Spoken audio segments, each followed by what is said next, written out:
Hello दोस्तों, स्वागत है आपका अपने यूट्यूब चैनल उत्तम स्कूल में। दोस्तों, आज जो है मैं आप सभी के सामने संस्कृत साहित्य का इतिहास, उसके अंतर्गत भी वैदिक साहित्य। मैं पहले सोच रहा था कि जो ऋग्वेद, यजुर्वेद, सामवेद और अथर्ववेद है, चारों वेदों का एक कॉन्सेप्ट के माध्यम से, एक वीडियो के माध्यम से परिचय करवा दूं। पर बाद में ज्ञात हुआ कि यदि चारों बिंदुओं का, चारों वेदों का एक वीडियो के माध्यम से नहीं हो पाएगा, क्योंकि यदि मैं कर तो दूंगा पर है ना, उसके अंदर से काफी बिंदु रह जाएंगे। इसलिए हम एक एक बिंदुओं को देखेंगे। सर्वप्रथम हम आज ऋग्वेद का परिचय प्राप्त करेंगे। उससे पहले जो छोटा छोटा सा, जो सामान्य सा बातें हैं, उनका ध्यान रखना। जिस प्रकार से मैंने नोट्स बनाए ना, यूपी टेट हो, सी टेट हो, नेट हो, जेआरएफ हो, कोई भी प्रतियोगी परीक्षा हो, आपका 100% काम आने वाली वीडियो है। ये मेरे हस्तलिखित नोट्स है खुद के। मैंने खुद ने ही काफ़ी समय पहले से मैंने बना रखे थे। आज जो है मैं आप लोगों के साथ में अपने नोट्स साझा कर रहा हूँ।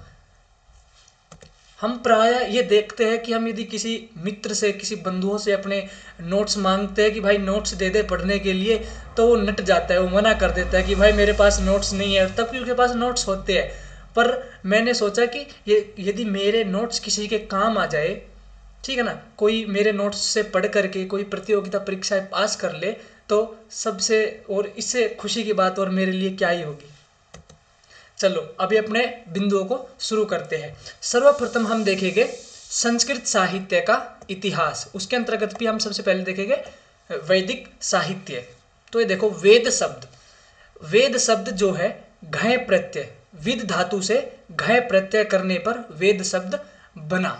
ठीक है ना, विद धातु से घय प्रत्यय करने पर वेद शब्द जो है सिद्ध होता है। अब देखिए, विद धातु जो है धातु पाठ के अंतर्गत, उसके चार अर्थ बताए गए हैं। पहला देखिए, विद ज्ञाने अर्थात ज्ञान आदि अर्थ में। दूसरा, विद सत्तायाम, जिसके द्वारा धर्मादि का ज्ञान हो। तीसरा देखिए, विद विचारणे, जिसके द्वारा धर्म व ब्रह्मा पर विचार किया जाए। और चौथा है विदलरी लाभे, जिसके द्वारा ब्रह्मा की प्राप्ति की जाए।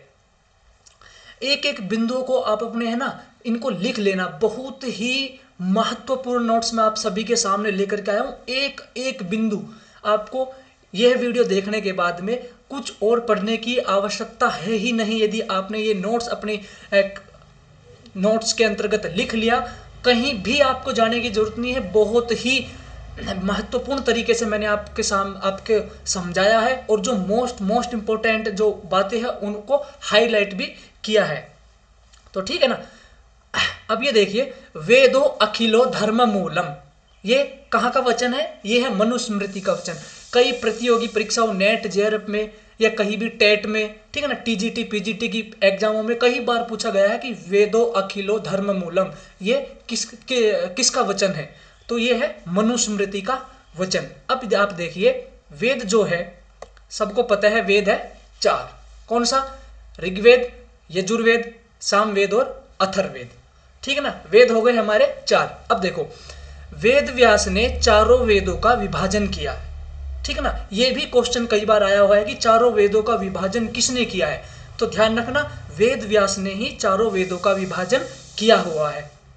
अब देखो, वेद व्यास के चार शिष्य, पैल, वैशंपायन, जैमिनी और सुमंतु। ठीक है ना, तो ऋग्वेद का ज्ञान किसे? पैल को। यजुर्वेद का वैशंपायन को। सामवेद का किसको हुआ? जैमिनी को। और अथर्ववेद का किसको हुआ? सुमंतु को। ठीक है ना, तो ये भी बहुत ही ध्यान देने वाली बात है। उसके बाद में अब देखिए, वेद क्या है? वेद के दो प्रकार है। कौन कौन से? एक तो मंत्र भाग हो गया, और दूसरा जो है ब्राह्मण भाग हो गया। ठीक है ना, मंत्र भाग के अंतर क्या है? ऋग्वेद, यजुर्वेद, सामवेद और अथर्ववेद। ठीक है ना, और जो ब्राह्मण, जो वेद का दूसरा भाग है, उसके अंदर क्या आएगा? एक तो ब्राह्मण आएंगे, आरण्यक आएंगे और उपनिषद आएंगे। ठीक है ना, तो ऋग्वेद का होता, यजुर्वेद का जो अध्वर्यु, सामवेद का उद्गाता और अथर्ववेद का जो है ब्रह्मा। ये भी कई बार क्वेश्चन में आते हैं कि ऋग्वेद का जो होता है वो कौन है, तो ऋग्वेद का ब्रह्मा है होता, यजुर्वेद का कौन है अध्वर्यु, सामवेद का उद्गाता और अथर्ववेद का कौन है ब्रह्मा। ठीक है ना। अब देखिए ब्राह्मण, दूसरा भाग जो ब्राह्मण ग्रंथ है, ब्राह्मण ग्रंथों के अंदर किस चीज का वर्णन है, तो ब्राह्मण जो ग्रंथ है हमारे वो है कर्मकांड पर आधारित। और ब्राह्मण ग्रंथ किसके लिए उपयोगी है, गृहस्थियों के लिए जो है हमारे ब्राह्मण ग्रंथ उपयोगी है। यह क्वेश्चन भी कई बार पूछा गया हुआ है, आप चाहे पिछले कई वर्षों के क्वेश्चन पेपर उठा करके देख लीजिए। अब देखो आरण्यक, आरण्यक के अंदर क्या है उपासना कांड। आरण्यक किसके लिए उपयोगी बताया गया है, आरण्यक बताया गया है वानप्रस्थियों के लिए उपयोगी। तीसरा देखिए उपनिषद के अंदर क्या है ज्ञान कांड, और जो उपनिषद है ये किसके लिए उपयोगी है, यह है सन्यासियों के लिए उपयोगी। इनको भी आप अपने नोट्स के अंतर्गत अच्छे तरीके से लिख लेना है। ठीक है मित्रों। अब देखिए वेद त्रयी, ठीक है ना, वेद त्रयी के अंदर 3 वेद आते हैं, कौन कौन सा, ऋग्वेद, दूसरा जो है यजुर्वेद और तीसरा जो है सामवेद। तो वहां पर क्वेश्चन में आपके अंतर्गत पूछ लिया जाएगा वेद त्रय के अंदर कौन सा वेद नहीं है, ऋग्वेद, यजुर्वेद, सामवेद या अथर्ववेद। तो इस बिंदु को भी ध्यान पूर्वक आप देख लेना, लिख लेना और याद कर लेना। ठीक है ना। वेद अपौरुषेयम, ठीक है ना, यह किसका मत है, आस्तिकों का मत है, आस्तिक दर्शनों का मत है। जो आस्तिक दर्शन होते हैं ना है? तो यह उनका मत है। यह भी हम इसके ऊपर भी एक पृथक से वीडियो बनाएंगे कि दर्शन कितने हैं, उनके अंदर जो आस्तिक है वो कितने हैं और नास्तिक दर्शन जो है वो कितने हैं। अब आप देखिए वेदों का रचना काल, इसके अंदर से भी क्वेश्चन कई बार पूछे गए कि स्वामी दयानंद के मत के अनुसार वेदों की रचना काल क्या है। तो स्वामी जो दयानंद जी है उनके मत के अंदर वेद सृष्टि के पूर्व ही लिखे गए थे। अब बाल गंगाधर तिलक जी का जो मत है ये है कि ये कहते हैं कि वेद जो है 6000 ईस्वी पूर्व पहले लिखे गए थे। और जो मैक्स मूलर है सबसे सर्वाधिक जो मत है, ये कई बार क्वेश्चन के अंदर पूछा जाता है कि जो मैक्स मूलर जी है इनके मत में जो वेदों का विभाजन, वेदों का रचना काल कब माना जाता है, तो मैक्स मूलर के मत में वेद की रचना काल मानी जाती है 1200 ईस्वी पूर्व।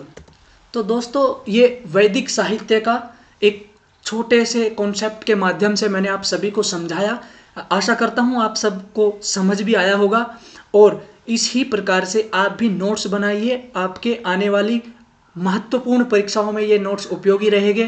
कोई भी एग्जाम आप उठा करके देख लो, इनके बाहर से कहीं नहीं पूछे जाते। अब जो है अब हम देखेंगे ऋग्वेद, इसका सामान्य परिचय ऋग्वेद के अंदर क्या क्या है। ठीक है ना। ये दोस्तों तो वीडियो को शुरू करते हैं। अब देखिए अब हम जो परिचय प्राप्त करेंगे ऋग्वेद का। ठीक है ना। तो ऋग्वेद जो है सबसे पुराना वेद है। ये क्वेश्चन कई बार आया हुआ है कि सबसे पुराना वेद कौन सा है, ऋग्वेद, यजुर्वेद, सामवेद अथवा अथर्ववेद। ठीक है ना। तो सबसे पुराना जो वेद है वो आपका है ऋग्वेद।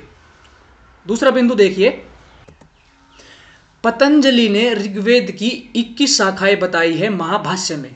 पतंजलि कृत जो महाभाष्य है वहां पर जो है पतंजलि ने यह कहा है कि ऋग्वेद की 21 शाखाएं हैं, परंतु वर्तमान में जो है ऋग्वेद की 5 ही शाखाएं उपलब्ध है। वह कौन कौन सी, अभी आगे देखिए। अब देखिए मंडल क्रम, ऋग्वेद के अंदर मंडल क्रम क्या है।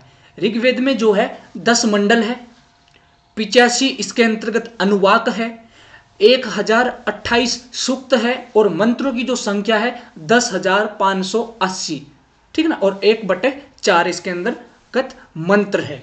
तो यहां से भी कई बार क्वेश्चन पूछ ले जाते हैं ऋग्वेद के अंदर कितने मंडल है, तो ध्यान रखना है ऋग्वेद के अंतर्गत 10 मंडल है। ऋग्वेद में कितने अनुवाक है, तो 85 अनुवाक है। ऋग्वेद के अंतर्गत कितने सूक्त है, तो 1028 सूक्त है और ऋग्वेद के अंतर्गत मंत्रों की संख्या कितनी है 10,580। ठीक है ना। यदि 10,000 क्वेश्चन पेपर जो आपका है, यदि वहां पर आंसर के अंतर्गत आपको यदि दे रखा हो क्वेश्चन में कि 10,580 1/2 और यदि ये नहीं दे रखा हो तो वहां पर आपको दे रखा होगा 10,580, तो वो ही आपको राइट करके आना है। यदि 1/4 है तो आपको इसी पर ही क्लिक करना है।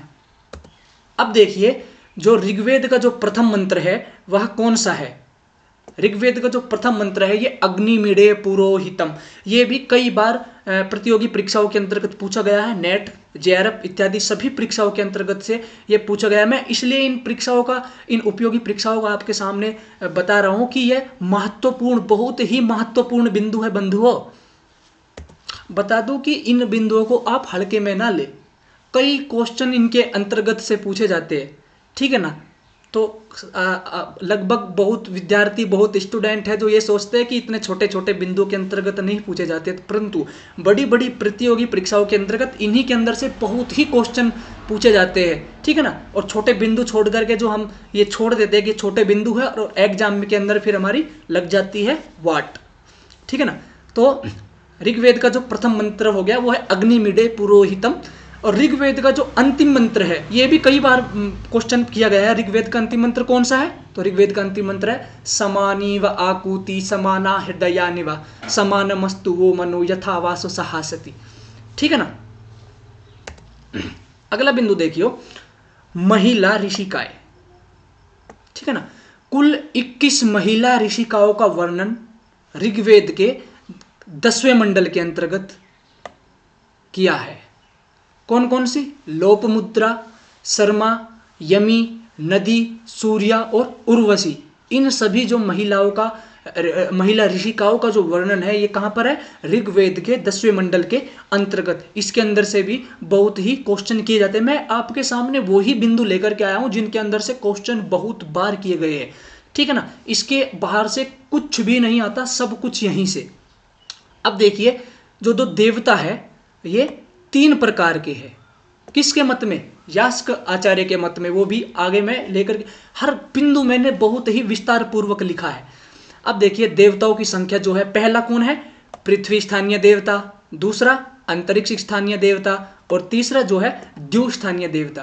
पृथ्वी स्थानीय देवता के अंतर्गत जो है अग्नि और सोम, अंतरिक्ष के अंदर इंद्र, वायु, रुद्र, मरुत और पर्जन्य, और द्यू स्थानीय सूर्य के अंतर्गत जो है सूर्य।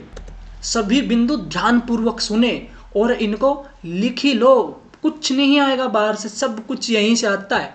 बहुत मेहनत से मैंने भी ये आप सभी के लिए तैयार किया है, ठीक है ना। तो आप सब किसी भी प्रतियोगिताओं में पास होगे तो मैं बड़ा खुश होंगे यदि आप इस वीडियो के माध्यम से आप कुछ समझते हो, यदि यहाँ से कुछ याद करते हो, यदि यहाँ से आपकी कुछ भी सहायता हो पाए, बहुत आनंद मिलेगा। अगला जो बिंदु देखिए, संवाद सूक्त। लगभग हर परीक्षाओं के अंतर्गत से 1 या 2 क्वेश्चन जो है संवाद सूक्त के अंतर्गत से रहता है, ठीक है ना। अब देखिए संवाद सूक्त कौन कौन से है। पहला जो संवाद सूक्त है विश्वामित्र नदी संवाद, दूसरा है यम यमी संवाद, तीसरा पुरूर्वा उर्वशी संवाद, चौथा है शर्मापणी संवाद। अब देखिए विश्वामित्र नदी संवाद, ये क्या है?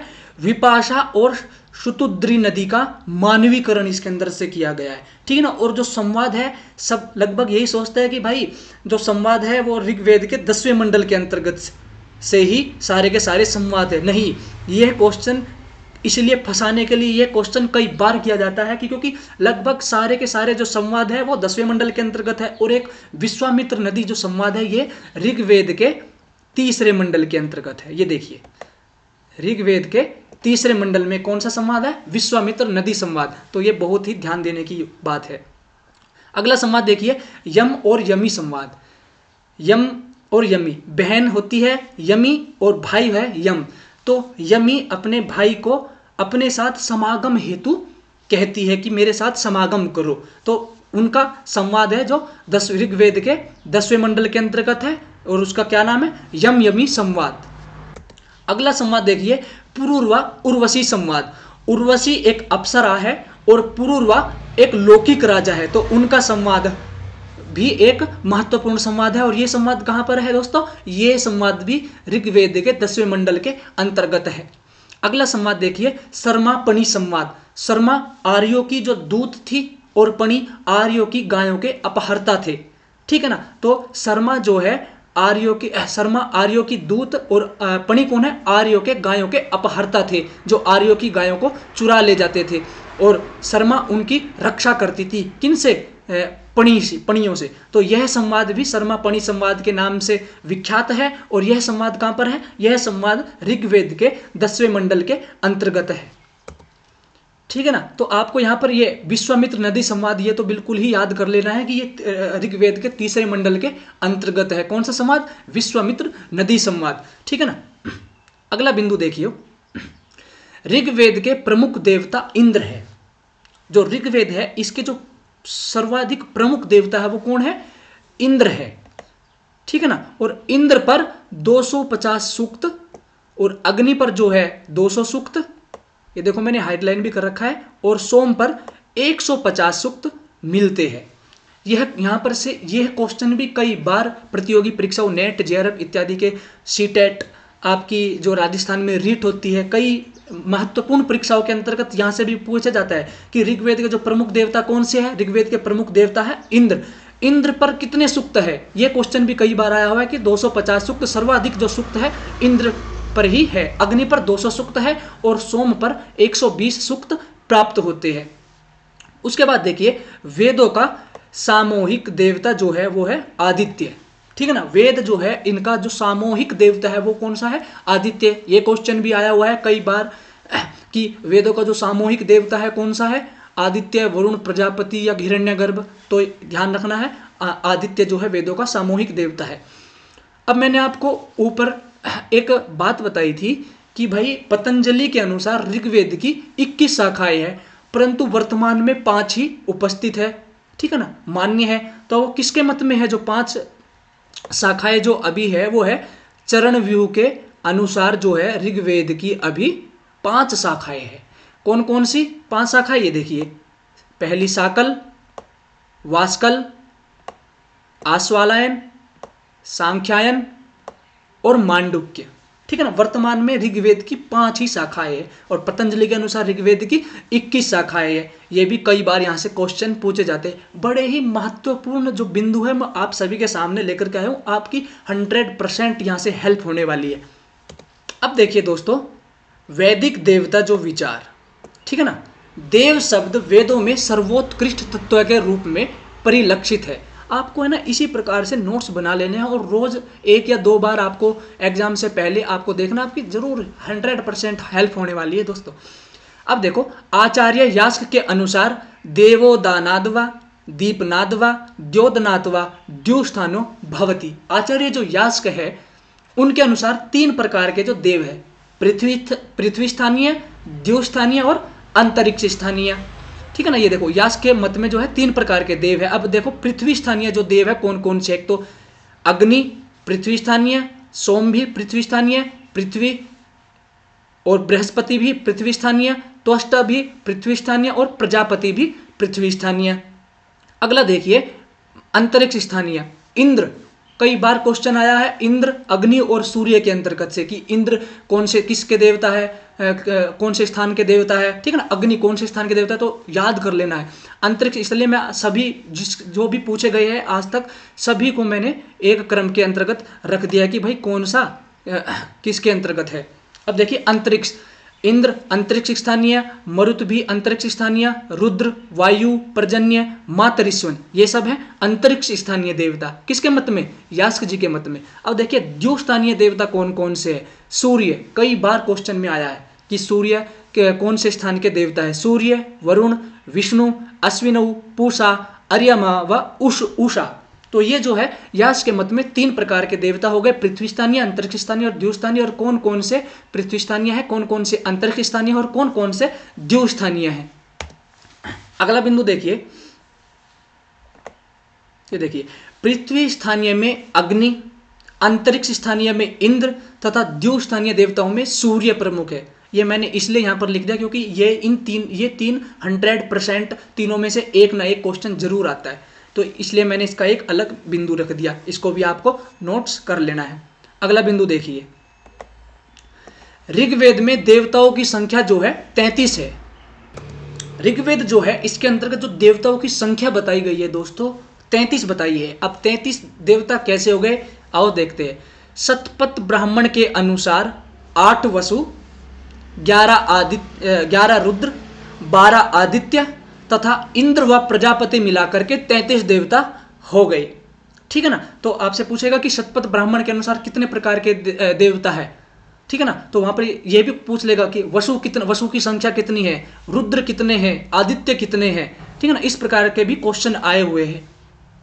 अगला बिंदु देखिए, स्तुति के आधार पर। इसका वर्णन मैं ऊपर भी कर चुका हूं, परंतु ये मुख्य है, हर बार प्रतियोगी परीक्षाओं के अंतर्गत पूछे जाते हैं, इसलिए मैंने मगर जितनी बार आप रिवाइज करोगे उतनी बार हमारे मस्तिष्क में ये छप जाने हैं, ठीक है ना।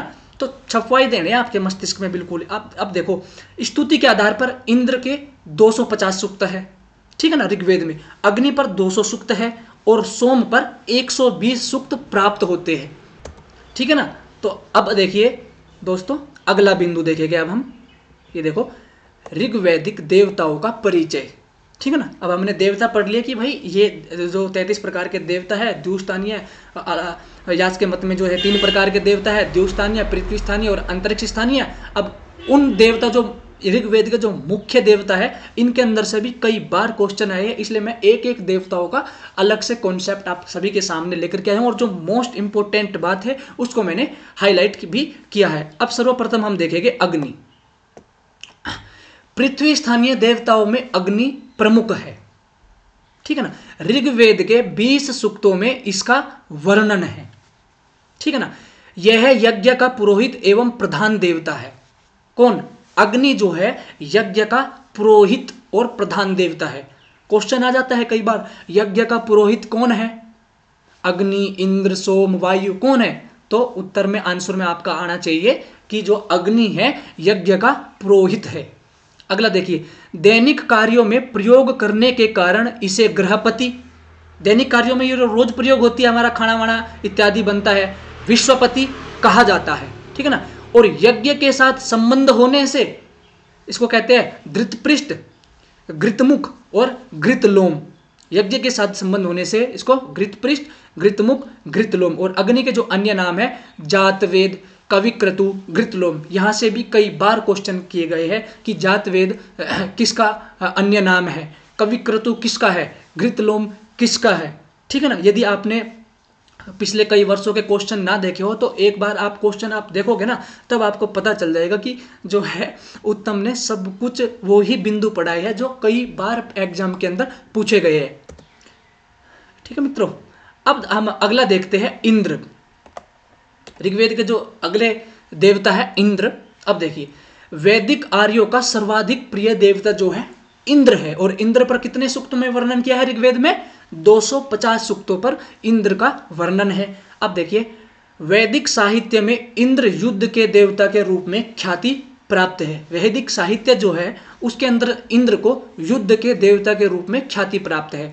मरुदगण इंद्र के सहचर है, इसे मरुतवान भी कहते हैं। किसको? इंद्र को मरुतवान भी कहते हैं। इंद्र का प्रसिद्ध आयुध वज्र है, ठीक है ना। वज्र धारण करने के कारण इसे वज्रिन, वज्रबाहु, वज्रहस्त आदि नामों से जाना जाता है। और सोम इंद्र का प्रिय पेय है।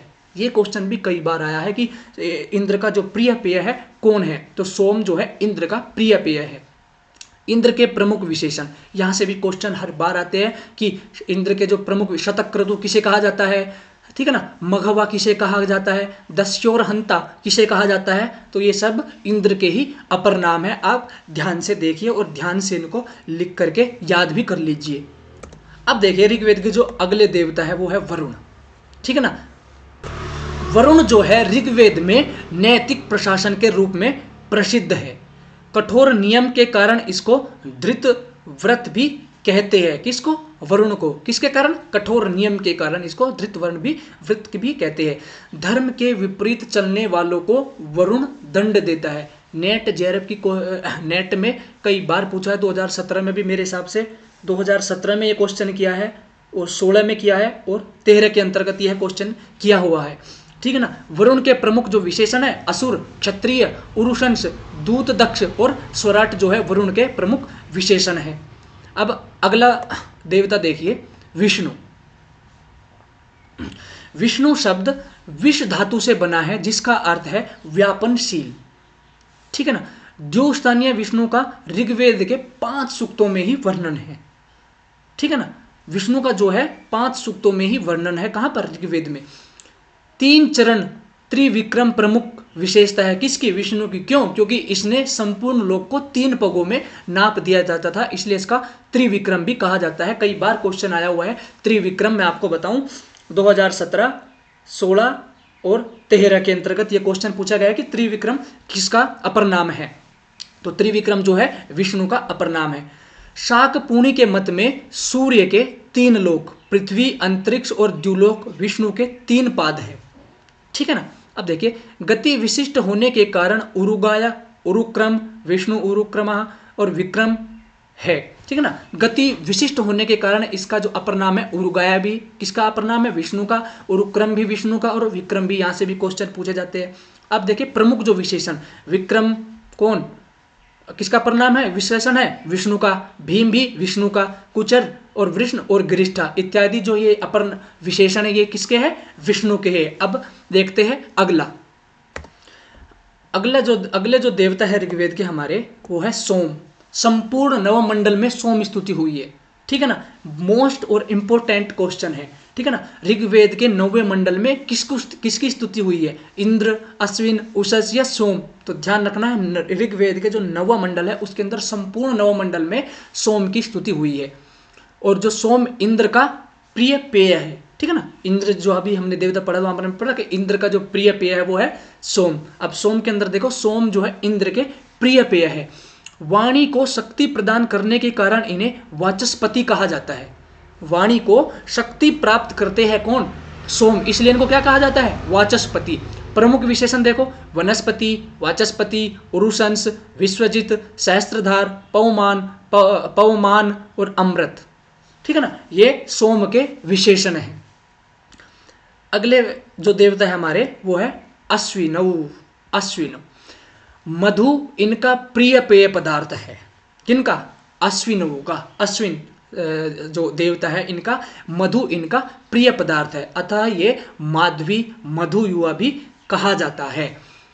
अब यहां से ये क्वेश्चन कई बार आया है। अश्विन कुमार देवों के वैद्य तथा कुशल चिकित्सक है। देवों के वैद्य कौन है? तो ध्यान रखना है, अश्विन कुमार जो है देवों के वैद्य है। और ये क्वेश्चन भी कई बार आपका पूछा गया है। अश्विन कुमारों ने च्यवन ऋषि को वृद्धता से मुक्त कराकर यौवन प्राप्त कराया था। तो अश्विन कुमारों ने किस ऋषि को जो है वृद्धता से मुक्त करा करके जो यौवन प्रदान किया? तो च्यवन ऋषि को। किसने? अश्विनी कुमार ने। अब देखिए, अश्विनी कुमार दसना, नासत्य, हिरण्यवर्तमन उपाधियों से विभूषित है। प्रमुख जो विशेषण है मधु युवा, दिवोन्नपाता तथा मघवाना। अगले जो हमारे पास देवता है ऋग्वेद के वो है उषस या उषा। उषा प्रातः काल की अधिष्ठात्री देवी है। 20 सूक्तों में जो है उषा का वर्णन किया गया है। उषा सूर्य की प्रेमिका है। तो कई बार क्वेश्चन आया सूर्य की प्रेमिका कौन है? तो उषा। उषा के आगमन पर ही सभी स्वकर्म में प्रवृत्त होते हैं, क्योंकि भाई सुबह जब रात जाती है फिर सवेरा आता है तभी सभी अपने कर्मों के अंदर प्रवृत्त होते हैं ना। तो ध्यान रखना है। प्रमुख विशेषण मघोनी, विश्ववारा, सुबगा, अमर्त्या और अरुषि, ये उषा के विशेषण हैं। अगले जो हमारे पास में देवता है मोस्ट इंपोर्टेंट सविता। यह जो स्थानीय देवता है। ऋग्वेद के 11 सूक्तों में इसकी जो स्तुति की गई है किसकी? सविता की। कहां पर? ऋग्वेद के 11 सूक्तों में किसकी स्तुति की गई है? सविता देवता की। गायत्री मंत्र का जो संबंध है, गायत्री मंत्र में जो देवता है कौन से है? सविता देवता। ठीक है ना। और प्रमुख जो विशेषण है स्वर्ण नेत्र, स्वर्णपाद, स्वर्णहस्त तथा सुनीथ। तो दोस्तों आशा करता हूँ मेरी जो मेहनत है वो रंग लाएगी। आपके मेरे जो ये नोट्स है आपके लगभग सभी महत्वपूर्ण परीक्षाओं के अंतर्गत काम आने वाले हैं। यहीं से आपके बड़े क्वेश्चन बनेंगे ऋग्वेद। अब बचे यजुर्वेद, सामवेद और अथर्ववेद। प्ले लिस्ट में आप चेक कर लेना। इस ही प्रकार से जितने भी पीछे क्वेश्चन पूछे गए हैं मैं वो सब भी वहाँ पर कॉन्सेप्ट के माध्यम से रखूँगा। अलग अलग जो है एक वेद का विस्तार पूर्वक जो है हम चर्चा करेंगे। और यदि यह वीडियो आपको पसंद आई हो तो प्लीज़ वीडियो को लाइक ज़रूर करना, कंजूसी ना करियो, और चैनल को सब्सक्राइब कर लेना ताकि मैं ऋग, यजुर्वेद, सामवेद और अथर्ववेद की भी नेक्स्ट वीडियो डालूंगा तो आपको जो है अपडेट मिल जाएगी कि भाई अपनी वीडियो आ गई है यजुर्वेद की भी, वो भी देख लीजिए। आशा करता हूँ इस वीडियो के माध्यम से आपकी 100% हेल्प हुई होगी, और यदि आपकी हेल्प हुई हो तो प्लीज़ वीडियो को लाइक ज़रूर करना, और इस प्रकार से नोट्स बना लेने हैं, ठीक है ना। आप बहुत ही मोस्ट इम्पोर्टेंट जो नोट्स हैं मैंने आप सभी के सामने रखे। तो धन्यवाद, नमो नमः, फिर मिलते हैं एक नई वीडियो के साथ में।